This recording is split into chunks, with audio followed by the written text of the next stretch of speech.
오늘의 주요 뉴스입니다. 국내 연구진이 다이아몬드는 고온 고압에서만 만들 수 있다는 상식을 깨고 대기압에서 다이아몬드를 합성하는 데 세계 최초로 성공했습니다. 새로운 다이아몬드 합성법은 방법 자체가 간단하고 양자 컴퓨터 등 다양한 분야에도 활용될 수 있을 것으로 보입니다. 정부가 의료개혁특위 첫 회의를 열었는데 의사협회와 전공의가 결국 불참하며 반쪽짜리 출범이 됐습니다.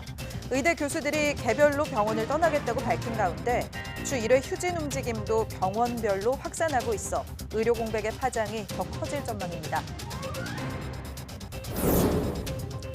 전 세계 56개의 다국적 기업이 플라스틱 오염의 절반가량 책임이 있다는 연구 결과가 나왔습니다.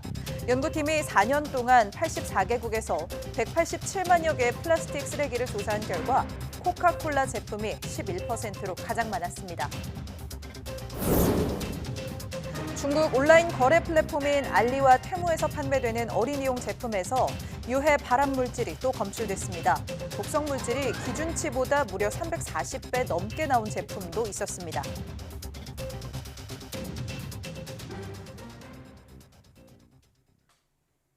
여러분 안녕하십니까? 사이언스 투데이 시작합니다. 값비싼 천연 광물인 다이아몬드를 인공적으로 합성하려면 고온, 고압의 까다로운 조건이 필요한데요. 국내 연구진이 우리 주변 기압인 대기압에서 다이아몬드를 합성하는 기술을 세계 최초로 개발했습니다. 보도에 최소라 기자입니다. 가공했을 때 아름다운 빛을 내는 다이아몬드. 천연 광물 가운데 가장 단단한 광물 중 하나인데다 희소성이 높아 값비싼 보석입니다. 게다가 구리보다도 열을 잘 전달하고 초전도체로도 가공할 수 있어 과학계에서도 쓰임이 큰데 인공적으로 합성하려면 고온, 고압 조건이 필수여서 전문 장비와 막대한 전기가 필요합니다. 그런데 국내 연구진이 다이아몬드를 대기압 조건에서 어렵지 않게 합성하는 기술을 세계 최초로 개발했습니다. 먼저 액체 금속인 갈륨에 규소와 철, 니켈을 섞어 가열합니다. 이때 온도를 1025도까지 올리면 액체 합금이 되는데 여기에 탄소와 수소로 구성된 메탄 기체를 주입합니다. 그러자 10여 분 만에 액체 합금의 표면에 탄소가 녹아들어가 다이아몬드 핵을 형성합니다. 그리고 핵을 중심으로 탄소가 점점 붙어 150분 뒤에는 가로 세로 5mm에 두께 약 100마이크로미터인 다이아몬드 필름이 만들어졌습니다. 다이아몬드는 결정성을 분석하기 위해 투과전자 현미경, 2차원 X 해절 분석과 같은 다이아몬드 결정성을 확인하였고 연구진은 다이아몬드를 더 크게 만들지는 못했지만 추가 연구와 장비 보강을 거치면 가능할 것으로 기대하고 있습니다. You don't need expensive pieces of equipment to try these syntheses. So virtually any laboratory in the world can try to work with these liquid metals and see if they can get carbon to dissolve inside them and so on. 이번 연구에서 제작된 다이아몬드에는 규소 불순물이 포함됐는데 연구팀은 덕분에 양자 특성이 나타날 것으로 보인다며 이를 양자 컴퓨터나 양자 센서 개발에 활용할 수 있다고 말했습니다. 이번 연구 결과는 세계 최고권위 국제학술제 네이처 온라인판에 실렸습니다. YTN 사이언스 최소라입니다. 이번 초소형 군집위성 1호 발사의 임무명은 BTS, 11개의 위성이 함께 임무를 수행하는 군집의 시작을 의미합니다. 오는 2027년 군집위성 체계가 완성되면 더 빨리, 더 넓은 지역을 관측할 수 있어 안보와 재해에 빈틈없는 대응이 가능해질 전망입니다. 보도에 홍상희 기자입니다. 초소형 군집위성 1호기 네온셋 1호는 전지판을 펼쳤을 때 최대 길이 1.8m, 높이 1.2m 크기로 100kg보다 가벼운 위성입니다. 탑재된 전자광학 카메라로 500km 고도에서 흑백 1m, 컬러 4m 해상도로 매일 3차례 이상 한반도 지역을 촬영할 수 있습니다. 값비싼 대형 위성보다 성능은 다소 떨어지지만 여러 대를 동시에 운영하는 군집 형태로 더 넓은 지역을 더 촘촘하게 관측할 수 있다는 장점이 있습니다. 최대 11대의 위성으로 영상을 찍다 보니까 다른 기존 위성보다는 더 많이 자주 넓은 지역을 반복적으로 찍어낼 수 있습니다. 관심 지역의 변화 탐지 같은 거에 굉장히 유용하게 쓸 수 있고요. 초소형, 군집 방식과 함께 또 다른 특징으로는 양산형 위성이라는 점을 꼽을 수 있습니다. 단기간에 같은 소형 위성을 여러 대 만들어 개발 비용을 줄이고 다른 위성에 문제가 생기더라도 임무를 수행할 수 있다는 장점이 있습니다. 카이스트 인공위성 연구소와 민간기업 세트레가이가 참여해 정부가 아닌 민간이 주도하는 뉴스페이스 시대를 연 것도 이번 위성 발사의 성과로 꼽힙니다. 국제 무기 거래 규정이라고 하는 아이타 규정이 있는데 이번에 초소형 위성은 그 규정, 그 아이타 프리라고 그쪽에 전혀 도움을 받지 않고 순수 자력으로 민간에서 순수한 기술로 초소형 위성이지만 독자적으로 개발을 했고 모두 11기로 구성되는 초소형 군집위성은 한반도와 주변 해역을 정밀 감시하고 재난재해에 신속 대응할 수 있도록 영상을 확보하는 임무를 수행하게 됩니다. 초소형 군집위성 시스템의 성공 여부는 위성 5기를 동시에 발사해 안정적인 군직 운영과 탑재체 수용 능력을 확인할 수 있는 오는 2026년 한가름 날 것으로 보입니다. YTN 홍상입니다. 우주공간 핵무기 배치 등 군비 경쟁을 막기 위해 미국이 주도해 만든 유엔 안전보장이사회 결의안이 상임이사국인 러시아의 거부권 행사로 부결됐습니다. 유엔 안보리는 현지 시각 24일 위성 요격용 핵무기의 우주 배치 방지 등에 관한 결의안을 논의한 결과 15개국 중 13개국이 찬성했지만 러시아가 반대하면서 부결됐습니다. 또 다른 상임이사국인 중국은 기권했습니다.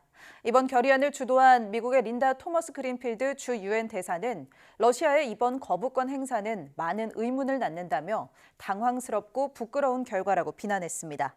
반면 바실리 네벤자 주 유엔 러시아 대사는 우주 평화 유지를 목표로 한 자체 결의안 초안을 만들어 이사국과 논의할 계획이라고 밝혔습니다. 필수 의료 정책의 세부 방안을 논의할 대통령 직속 의료개혁 특별위원회가 공식 출범했습니다. 그렇지만 의사협회와 전공의가 빠진 반쪽 회의로 시작했는데요. 의료 공백 사태를 해결할 수 있을지 우려됩니다. 노현웅 위원장은 첫 회의를 시작하면서 이렇게 밝혔습니다. 윤석열 정부의 의료개혁은 이러한 의료체계의 전환을 시도하는 것이며 시기상으로도 더 이상 미룰 수 없는 과업이라고 생각합니다. 이러한 의료개혁은 보건의료 환경에만 국한된 것이 아닌 교육, 지역문제, 과학기술 등 사회 전반과 연관된 사안이기도 합니다. 그러나 정작 당사자인 대한의사협회와 대한전공의협의회는 이 자리에 불참했습니다. 지역의료 공백에 필수 의료 수가를 비롯한 보상체계 재편까지 논의할 의제는 산더미지만 의대 증원 전면 재검토 없이는 어떤 대화도 응하지 않겠다고 못 박았기 때문입니다. 대한의사협회 비대위는 처음부터 결론을 낼 수 없는 대화는 참여하지 않는 것을 원칙으로 하고 있었습니다. 이렇게 의료계가 쏙 빠진 상황에서 특위에서 어떤 결과물을 도출하더라도 추진 명분이나 실행 동력이 약해질 거라는 우려가 커지는 이유입니다. 특히 의과대학 교수들이 개별 사직에 들어가겠다고 밝힌 데다가 이미 곳곳에서는 주 1회 휴진 움직임까지 일고 있는 만큼 현장에서 의료 공백 파장이 커질 거라는 전망까지 나옵니다. 다만 정부는 절차와 형식을 갖춰 제출된 제대로 된 사직서는 적을 뿐더러 현재까지 정식으로 접수돼 수리가 예정된 사직 사례도 없다는 입장입니다. 또 사표를 냈으니 출근하지 않겠다는 무책임한 교수들은 많지 않을 거라며 사실상 교수들의 사명감에 호소하고 있어 의정 갈등의 끝이 보이지 않는 상황입니다. 신분이 유지되어 있는 상태에서 사직을 할 수는 없는 것이고 또 그렇게 일방적으로 아마 나는 사표 냈으니까 이제 내일부터 출근 안 한다 이렇게 하실 무책임한 교수님들도 저는 현실에서는 많지 않을 거라고 봅니다. 그래서 양산 부산대병원 어린이병원 소아응급실이 다음 달 6일부터 매주 월요일과 화요일 야간 진료를 중단합니다. 계약직 의사 2명이 소아병동에서 근무하게 됐고 의료 공백을 메우려 정부에서 투입한 공보위 역시 다음 달 5일까지만 근무하는 데 따른 겁니다. 병원 관계자는 소아응급실에 근무하는 전공의는 없다고 설명했습니다. 인력 공백 발생에 따라 병원 측은 26일부터 소아응급 전문의 자격증을 가진 계약직 의사 3명의 채용 절차를 진행해 완료되는 대로 소아응급실을 기존처럼 24시간 운영할 계획입니다. 양산 부산대 어린이병원 소아응급실 야간 진료는 오후 5시부터 다음 날 아침 8시까지로 그동안 쉬는 날 없이 운영돼 왔습니다. 심장의 구조와 미세 환경을 구현한 미니 장기인 심장 오가노이드가 개발됐습니다. IBS 나노의학연구단과 연세대 가톨릭대 의대 공동연구팀은 줄기세포에서 유래된 심근세포와 섬유화세포, 혈관 내피세포를 혼합해 배양하고 산소와 영양분을 전달할 수 있는 마이크로 채널 구조를 구현한 심장 오가노이드를 제작했다고 밝혔습니다. 또 오가노이드에 부정맥을 유발할 위험이 있는 약물을 적용했더니 임상 데이터와 유사한 결과가 나왔다며 심근경색이 유발된 쥐에 오가노이드를 이식한 결과 조직 재생도 확인됐다고 말했습니다.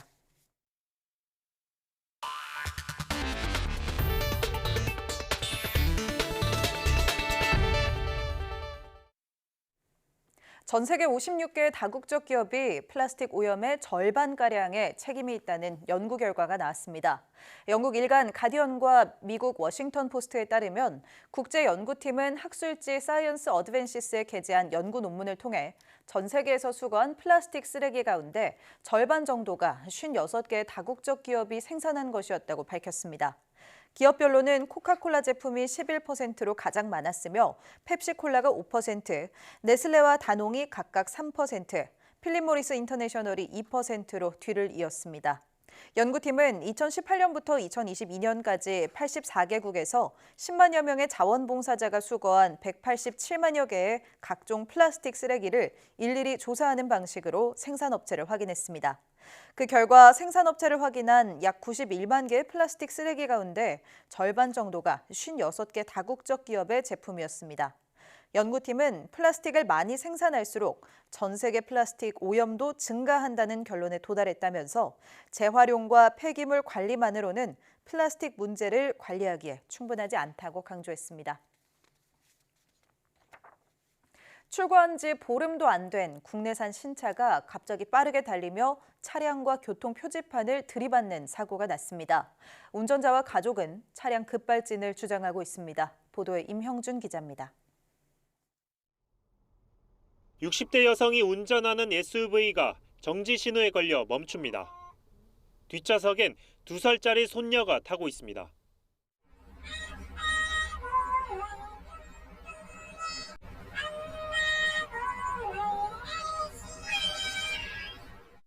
그런데 갑자기 차량이 가속하더니 앞에 있는 승용차를 들이받곤 계속 밀고 나갑니다.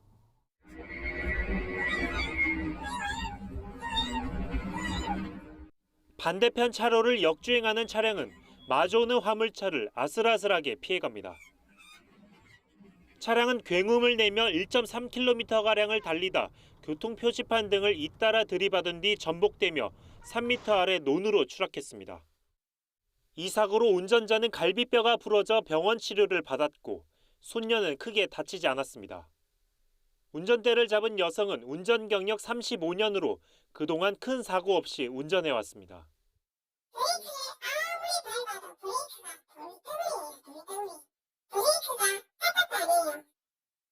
사고가 난 차량은 출고한 지 2주가량 된 신차. 가족과 운전자는 급발진을 주장합니다. 제가 봐도 급발진으로 저는 보이거든요. 겪어보니까 너무 힘들더라고요. 막막해요. 지금 어떻게 해야 되는지 막막하고. 경찰은 주변 CCTV 등을 추가로 확보해 사고 경위를 파악하고 있습니다. 이제 EDR 검사를 통해 가지고 이제 속도라든지 제동 장치라든지 그런 부분이 확인될 수 있을 것 같고, 영상 분석을 통해 가지고 브레이크 등 들어왔는지 이런 부분도 확인해야 될 그런 사안 같습니다. 경찰은 또 국립과학수사연구원에 사고 차량의 결함 여부 등을 분석 의뢰했습니다. YTN 임명준입니다. 전기차 수요 둔화로 테슬라가 부진을 면치 못하는 가운데 우리 기업들이 기술력을 앞세워 전기차 시장 석권을 노리고 있습니다. 전기차부터 배터리, 충전기까지 미래 기술이 총집합한 전기차 올림픽 현장을 박기환 기자가 다녀왔습니다. 1분기 기준으로 12년 만에 최악의 매출 성적표를 받은 미국 전기차 업체 테슬라. 전기차 수요 둔화와 주요국들의 보조금 감소로 직격탄을 맞았습니다. 세계 전기차 시장의 성장세가 주춤한 사이 우리 기업들은 기술력을 앞세워 돌파에 나섰습니다. 이른바 전기차 올림픽으로 불리는 세계 최대 전기차 학술대회 전시회에서 그 청사진을 내놨습니다. 가장 먼저 눈길을 끈 건 전기차 무선 충전 기술입니다. 별도 과정 없이 매설된 설비 위에 주차만 해도 충전이 이뤄집니다. 유선 충전기와 별도의 공간이 필요 없어 전기차 충전의 가장 큰 단점을 개선했습니다. 휴대폰하고 마찬가지로 선이 없이 자동차를 충전하는 그런 기술입니다. 유선 충전 대비해가지고 90에서 95%의 효율이 나오고 있습니다. 여기에 배터리 업계도 앞다퉈 미래 기술을 내놨습니다. 안전성을 확보한 전고체 배터리와 구분 초급속 충전, 20년 이상 긴 수명 등 전기차 대중화의 핵심 기술을 뽐냈습니다. 또 더 안전하고 에너지 효율까지 높인 배터리 기술도 국내에 첫 선을 보였습니다. 그 중간 단계인 모듈을 생략하면서 가격 경쟁력을 높인 제품이라고 보시면 될 것 같습니다. 공간이 그만큼 넓어지니 이제 배터리 셀도 더 많이 들어가고요. 그 안전성 같은 경우에도 이제 기존 팩 대비 더 향상된 제품이고요. 이와 함께 자동차 뒷좌석과 화물칸을 자석을 이용해 쉽게 바꿀 수 있는 미래형 전기차도 눈길을 끌었습니다. 전 세계적인 전기차 수요 둔화, 이른바 캐즘 확산 우려가 현실화한 가운데 국내 전기차 업계는 앞다퉈 미래 기술을 선보이며 보릿고개를 넘어서겠다는 의지를 드러냈습니다. YTN 박전입니다. 세계 최대 규모를 자랑하는 중국 베이징 모터쇼가 4년 만에 열렸습니다. 올해로 18회째를 맞은 베이징 모터쇼는 새로운 시대, 새로운 자동차를 주제로 다음 달 4일까지 진행됩니다. 이번 행사에서 처음 공개되는 모델만 117대, 미래형 시제차도 41대를 선보이고 전기차를 비롯한 신에너지 차량이 278대 전시돼 주류를 이룹니다. 최근 첫 전기차 SU7을 내놓은 샤오미를 비롯해 중국 자동차 업체도 80곳이 전시관을 차렸습니다. 글로벌 완성차 기업도 대거 참여했는데 미국의 테슬라는 이번에 부스를 차리지 않았습니다. 우리나라에서는 현대차 그룹이 아이오닉 5N, 소넷 등을 선보이고 중국 전기차 시장을 파악하기 위해 역대 최대인 1,200명 규모의 임직원을 파견했습니다. 중국은 베이징과 상하이에서 2년마다 번갈아 모터쇼를 개최하는데 지난 2022년 베이징 모터쇼는 제로 코로나 방역 통제로 열리지 못했습니다. 중국의 온라인 거래 플랫폼인 알리와 테무에서 판매되는 어린이용 제품에서 기준치를 수백 배나 초과하는 유해 발암물질이 또 검출됐습니다. 서울시는 두 업체에서 팔리는 어린이용 제품 22개에 대해 유해 화학물질과 내구성 검사를 한 결과 11개에서 기준치를 넘는 유해 물질이 검출됐다고 밝혔습니다. 앞선 조사에서도 튜브와 보행기, 치발기와 연필 등에서 다량의 유해 물질이 검출됐는데 시는 이번 결과를 포함해 25일부터 매주 해외 직구 제품 유해성 검사를 한 뒤 결과를 홈페이지에 공개할 예정입니다. 이번에 적발된 내용을 보면 신발 장식품은 16개 중 7개 제품에서 생식 독성 물질인 프탈레이트계 가소제가 기준치의 348배까지 검출됐고 일부 제품에서는 납 함유량이 기준치의 33배를 넘었습니다.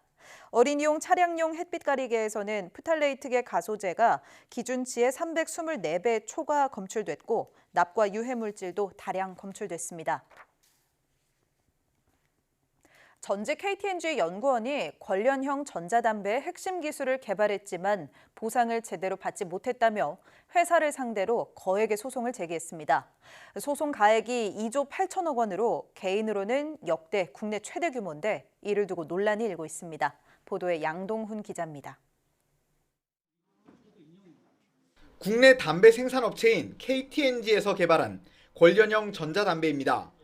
KT&G에서 연구원으로 일했던 A씨가 이 제품에 본인이 발명한 핵심 기술이 쓰였음에도 제대로 된 보상을 받지 못했다며 거액의 소송을 제기했습니다. 소송 가액은 2조 8천억 원으로 개인이 진행하는 소송 가운데 가장 큰 금액으로 알려졌습니다. 법률 대리인은 전자담배 제품 판매로 회사가 얻은 이익의 일정 비율만큼 A씨에게 줘야 하고 해외 특허를 출원하지 않아 발생한 불이익도 보상해야 한다고 주장했습니다. 그러니까 첫 번째는 순수한 매출액, 두 번째는 해외 출원을 하지 않아서 생긴 불이익. 네, 이런 부분들을 다 고려를 해서 2조 8천억 원이라는 그 보상 금액을 결정하게 된 것입니다. KT&G는 회사의 일정 부분 이바지한 점을 고려해 A씨와 충분한 협의를 거친 뒤 내부 절차에 따른 적절한 보상을 지급했다고 해명했습니다. 보상은 기술 고문으로 선임해 임금을 주는 방식으로 이뤄졌고 당시 계약서에도 일체의 민형사상의 이의를 제기하지 않는다는 내용이 포함되어 있다고 강조했습니다. 또 A씨가 개발한 기술이 최초 제품에 일부 사용됐지만 현재 판매 중인 제품들에는 적용되지 않아 추가 보상을 할 이유가 없다고 덧붙였습니다. 법률 전문가들은 거액의 소송 가액을 두고 의문을 제기했습니다.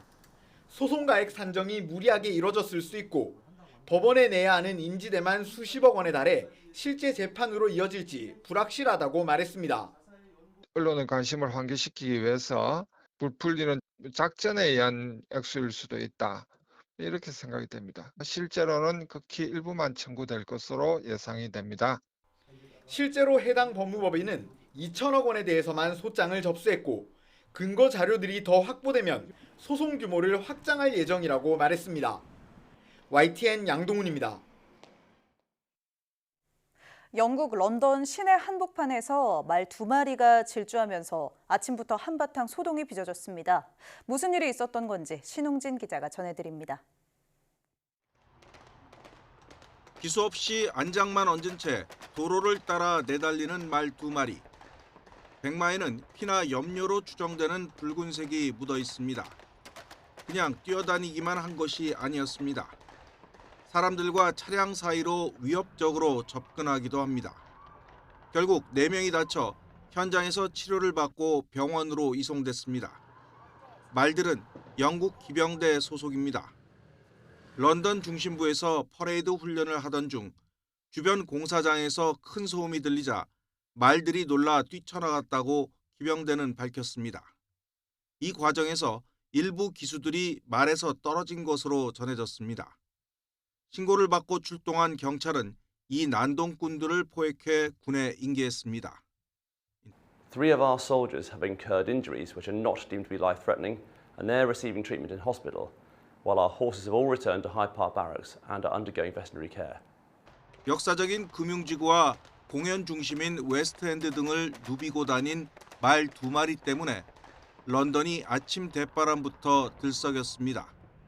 YTN 신웅진입니다. 세계 3대 클래식 음악 콩쿨로 꼽히는 퀸 엘리자베스 콩쿨 본선에 우리나라 바이올리니스트 7명이 진출했습니다. 본선은 다음 달 6일부터 11일까지 벨기에 브뤼셀에서 치러집니다. 한국인 7명을 포함해 본선 진출자 69명 가운데 24명이 준결선에 올라가고 이후 12명이 결선 경연을 치릅니다. 퀸 엘리자베스 콩쿠르는 매년 성악과 바이올린, 피아노, 첼로 부분을 번갈아 개최합니다. 지난 2022년 콩쿨 첼로 부문에서 최하영, 지난해 성악 부문에서 김태한이 우승하며 2년 연속 우리나라 음악가가 1위를 차지했습니다.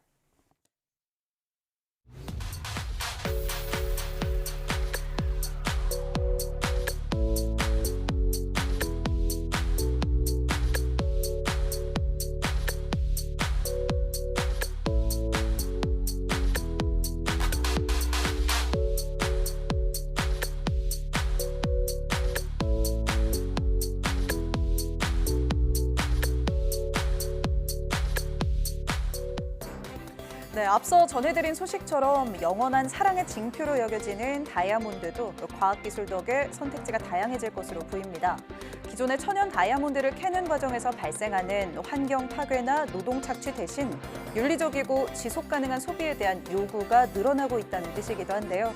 변치 않는 사랑이라는 보석의 의미를 더욱 빛나게 해줄 기술의 발전을 기대해보게 됩니다. 뉴스 마칩니다. 고맙습니다.